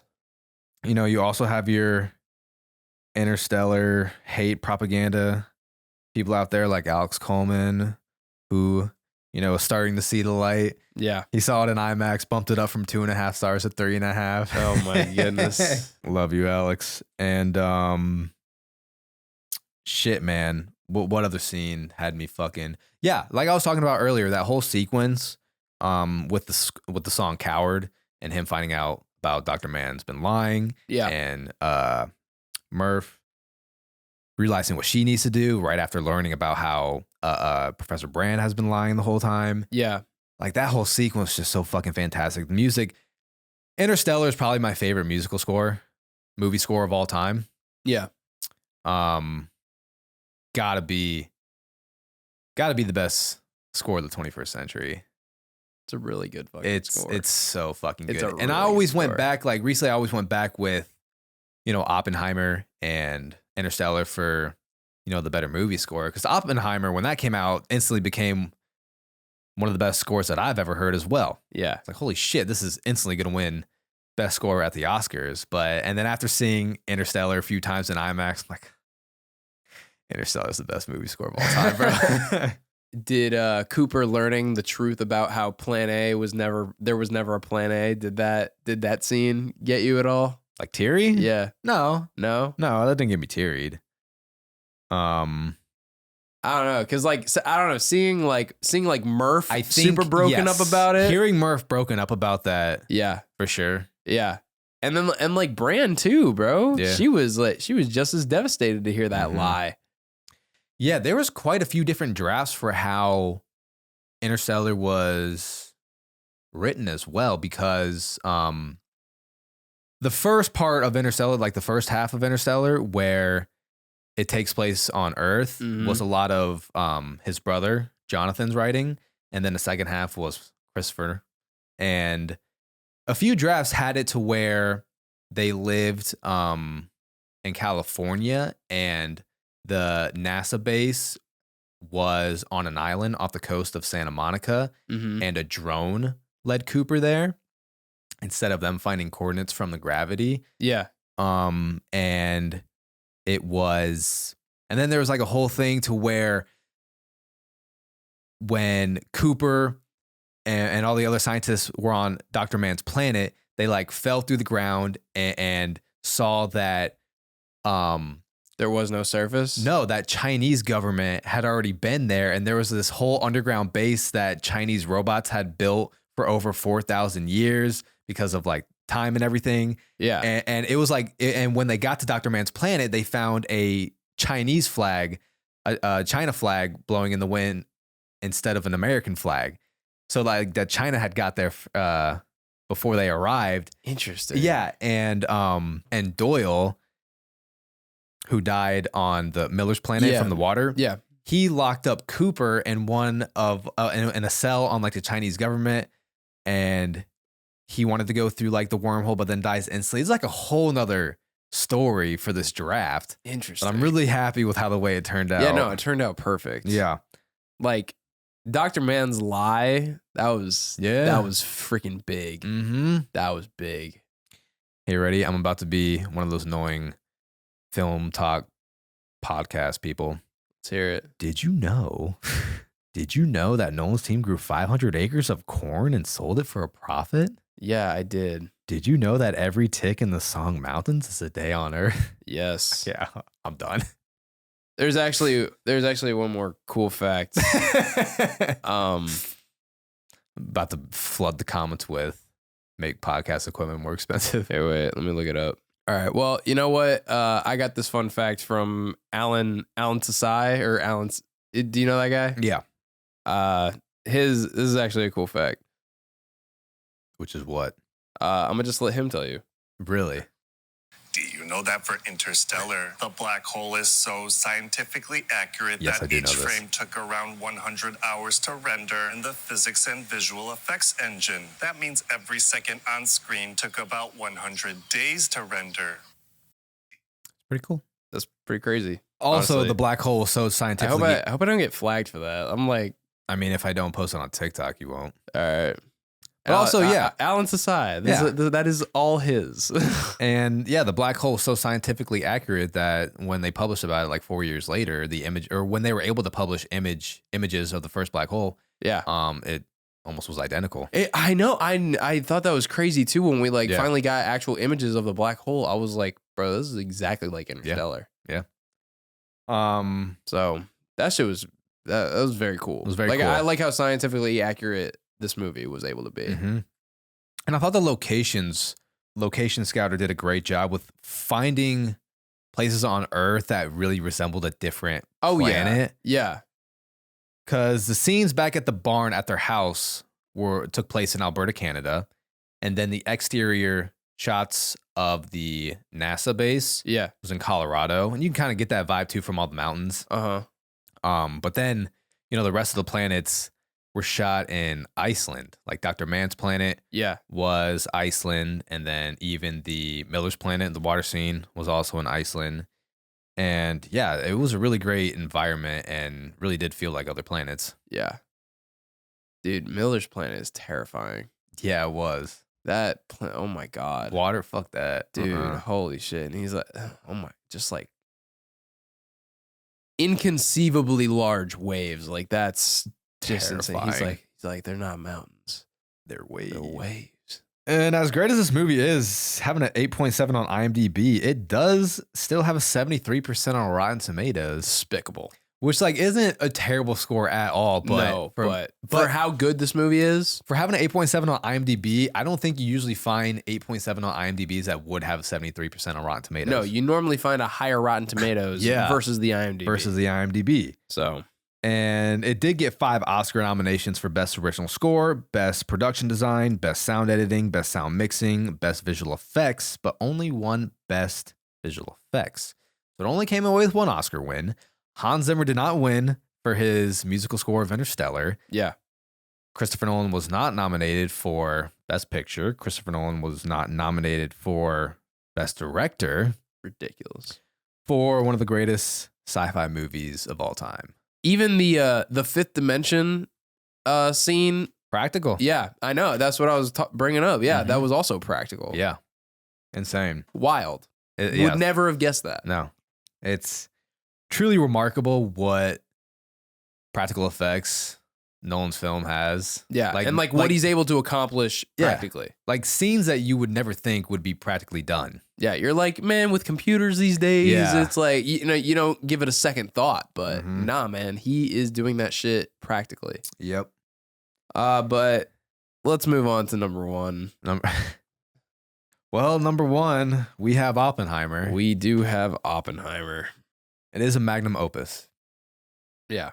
Accumulation of Christopher Nolan's work executed at a masterful level here for Oppenheimer. So honestly, I'm not gonna lie. I think for me, like I know you talk about how amazing the score is for Interstellar, but Yeah. I love the Oppenheimer score. You think it's better than the Interstellar score?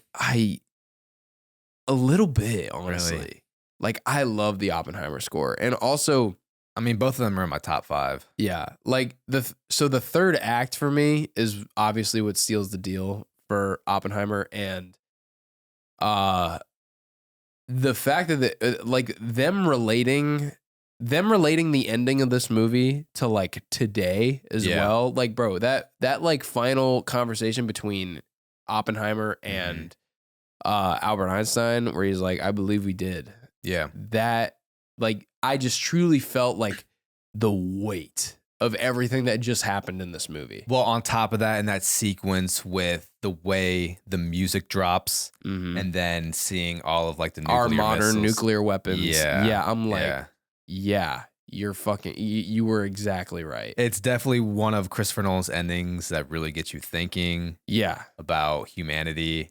bro, it's Um, terrifying. Right. It's terrifying. It's definitely the more like one of the more pessimistic endings to a Nolan movie. Mhm. So we're like Interstellar. That's the thing about the difference between Interstellar and Oppenheimer is Interstellar, for the most part, like, yeah, you can still consider Interstellar a kill yourself kind of movie, Yeah, but the ending does have a happy ending. it does. You know, it has a hopeful ending. Yeah, like an optimistic future. Yes. Yeah. And so where Oppenheimer, you're like, fuck, what have we done? You're like, we're fucked. yeah. Yeah. Mm-hmm. So, and you know, as much as I like a happy ending, honestly, like nothing sticks more than a negative one like that. Yeah. Nothing gets you thinking more than a fucking Yeah. horrific ending. Yeah. And And amazing performances from, well, honestly, Everyone. everybody in this Yeah. movie, but specifically from Cillian Murphy and Robert Downey Jr. I mean, both walked away with Oscar wins Yeah. for Best Lead and Best Supporting. First lead performance for Cillian in a Nolan movie. Uh-huh. After working with him for 20 years, and just ended up finding the perfect lead role for Cillian Murphy in Oppenheimer. Yep. And yeah, I mean, and the movie is all killing. Like he is in so much Yeah. of this movie. Yeah. So much screen time from Cillian Murphy. You know, I feel like when he chooses that like style where he focuses on like one person, like Mhm. it is a lot of your main characters Yeah, as the screen time. it is. Like I mean we see in Insomnia, that's a lot of Al Pacino. In Memento, that's a lot of Guy Pearce. Yeah. In this one, that's a lot of Cillian Murphy. Tenet, a lot of John David Washington. So it's like when he chooses to stick with one Yeah. person, like you are with them in pretty much every single scene. Yeah, there's really no mistaking who's the lead and who's supporting in a Christopher Nolan movie for the most part. Yeah. Like you know who the lead is. Mm-hmm. Um, Yeah, I don't know. Yeah, I don't think we've ever gotten like a kind of partner in crime kind of thing. Because Right. like there's great movies where you have like basically two lead characters. Mhm. Like my favorite movie of all time, Django Unchained. That's like every scene is Django and Dr. King and Schultz. Dr. King Schultz. Yeah, Yeah, no, because Dr. King Schultz is there from the very first scene. dude, he's there like the whole time. And then like the- you could yeah. make an argument that Dr. King Schultz is the main character, but obviously that's Right. not the case. But he is there pretty much just the same amount of time. Right. Yeah. Yeah, the only time he's not there is really the last 20 minutes of the movie. After he died. Yeah. Well, spoiler, but I I mean, mean, it's been out since 2012, and it's also not like a crucial part, I guess. first Nolan movie not distributed by Warner Brothers since Insomnia. Yeah, After that whole fallout. So, you know, Universal took over and the Barbenheimer mm-hmm. fandom was amazing during this time. Yeah. Movie theaters were popping. Movie theaters when this came out. It was such a great time to be at the theaters. Shit. We dressed up when we Yeah, went to go see we it. We did. We dressed up in Old kind of old timey classy clothes. clothes. I don't You know. dressed up- I looked more like Yeah, Peaky Blinders, did look but like Peaky you know what? Blinders. That's still Cillian Murphy. I don't care. Yeah. And I mean, my God, a rated R biopic about fucking atomic bomb grossing almost $1 billion. Wild. And then Barbie grossing $1.4 billion. Like, it was just the best time to be at the theaters. I think an underrated performance in this movie is Matt Damon. Yeah. I like Matt Damon a lot. And that general scientist relationship, They have a good back and forth. they do. They do. I like that relationship a lot. Fucking Bernard from Santa Claus movies Mm-hmm. is great in this as well. Yeah. He looks a little different. Well, I mean, yeah, 20 years later, but yeah, he was great in this as well. They had a lot Uh, of big names in A this movie. lot. I mean, Like even for very small roles. Yeah, I mean, like they had recognizable names. right. Emily Blunt was fantastic. Florence Yeah, Pugh. I was trying to think. Yeah. I knew how I was thinking of in my head. I couldn't think of her name. Florence Pugh, Josh Hartnett. Like, my God. Now let's not forget Josh Peck. Josh Peck. Casey Affleck had a small part. yeah. Rami Malek. Uh-huh. Yeah. Benny Safdie. Dude, like just big Oh my name. God. I think everybody just wanted to be a part of this. Everyone just wanted to be in a Nolan movie. Because Yeah. guess what? This is one of the cheaper Hollywood films from Nolan. Yeah, they were just like, throw me in there. I don't care. 100. Because I think the budget for Interstellar was like 160, 190. Dunkirk, I'm sure, wasn't cheap. Inception had a more expensive budget than Oppenheimer. Dark Knight had a more expensive budget than Oppenheimer. Yeah. Like, it was really impressive what they were able to do. And them filming this movie, like, with everyone all together on site, Uh-huh. you know, kind of treated it like a family. Like, they ate lunch together, they ate dinners Yeah. together. This was like, we're officially done with COVID. Let's get back to the way things are supposed to Yeah. be. Uh-huh. Yeah, Emily Blunt is great as Kitty Oppenheimer. Yeah. Everyone, just such a stacked cast. It's really, like we were talking about earlier, it's great how, because sometimes that can be almost an issue going into a movie. It's like, there's a lot of stars. How are they gonna divide the screen time to where everyone gets their moment? You know, are these stars gonna, you know, have too big of an ego to be able to just make this movie work? Yeah. And yeah, It seemed like everybody was pretty comfortable in their role. Like, everyone was there to just make a great movie. Like, Yeah. RDJ taking a pay cut to be in this movie as well. yeah. And I mean, it was necessary for him to like also start to kind of stray away from like MCU Yeah. Yeah, that didn't last very long. yeah. As he's now, God. Doctor Doom. Ugh. I still don't love that decision. Yeah. But I really have no complaints about this movie at all. No. It's a 10 out of 10 for me. Yeah, it's there was a lot of moving parts, but it works very well. You know what I've noticed too? Christopher Nolan he loves his black and white. Yeah. Yeah, Black he and- does. For Following, Memento, Uh-huh.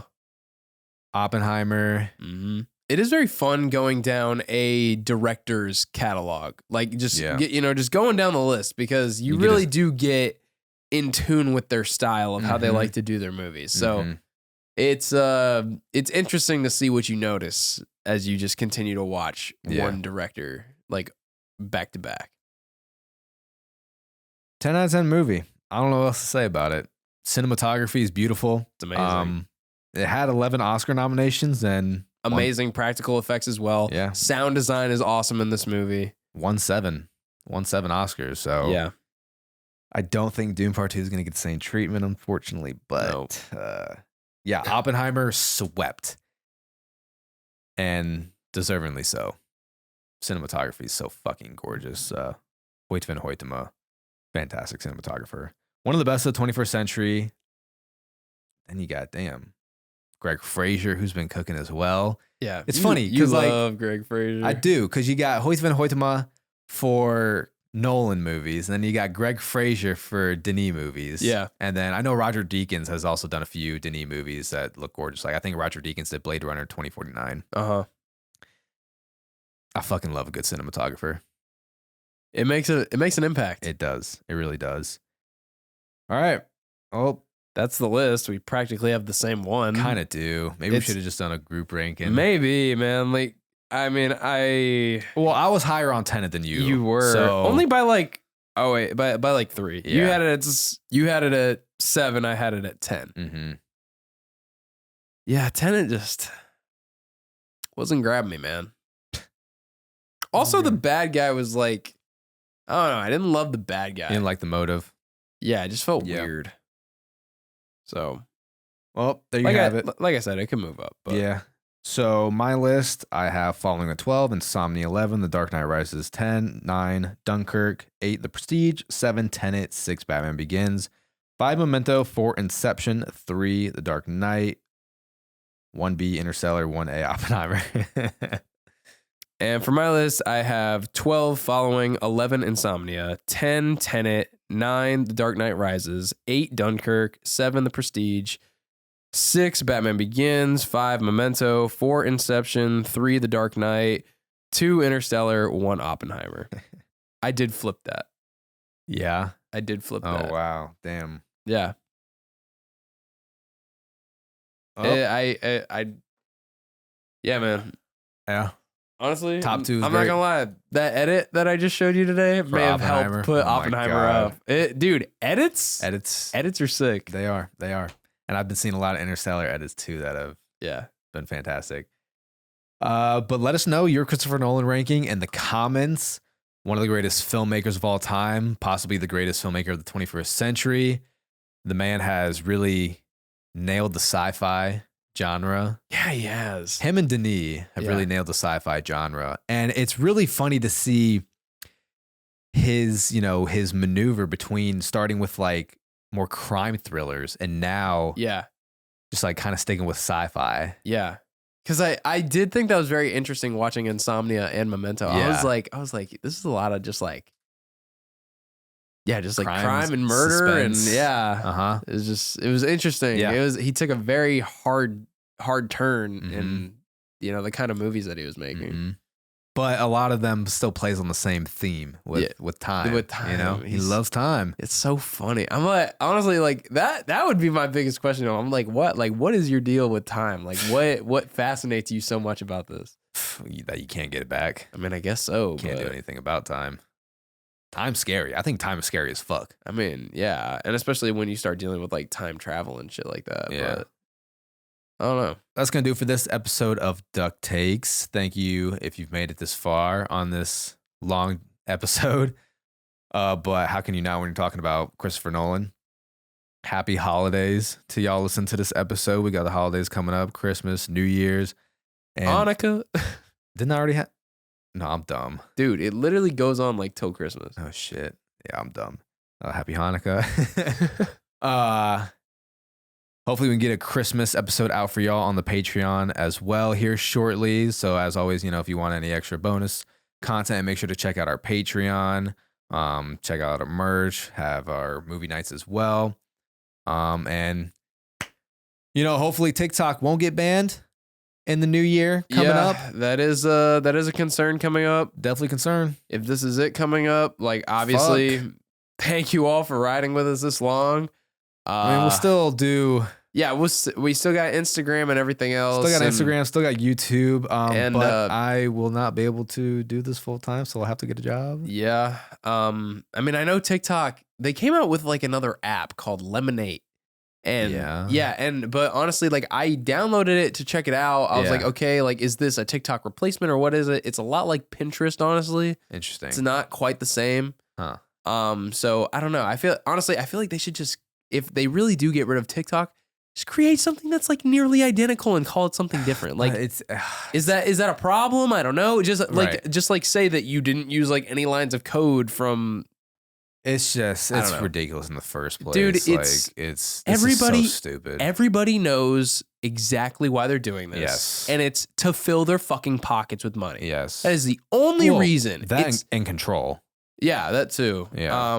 But yeah, no, it's not a national security threat. No. It's literally because I wonder who are the biggest people in their fucking pockets? Elon Musk and Zuckerberg. Yeah. And what do they own? Twitter or X and Facebook, Instagram, all that shit. Because where do you think they're gonna go after TikTok's? Where are people gonna go after TikTok's gone? They're gonna go to Instagram Reels. I guarantee that's the first place people go because Instagram Reels are very popular right now. Lobbying, man. Fucking bullshit. It's bullshit, but yes, in case that actually does happen, make sure to also give us a follow on, YouTube and Instagram if you aren't already. And we'll see where this journey takes us within the next month. So yeah, thank you guys for listening, and we will see you on the next episode of DuckTakes. See you guys.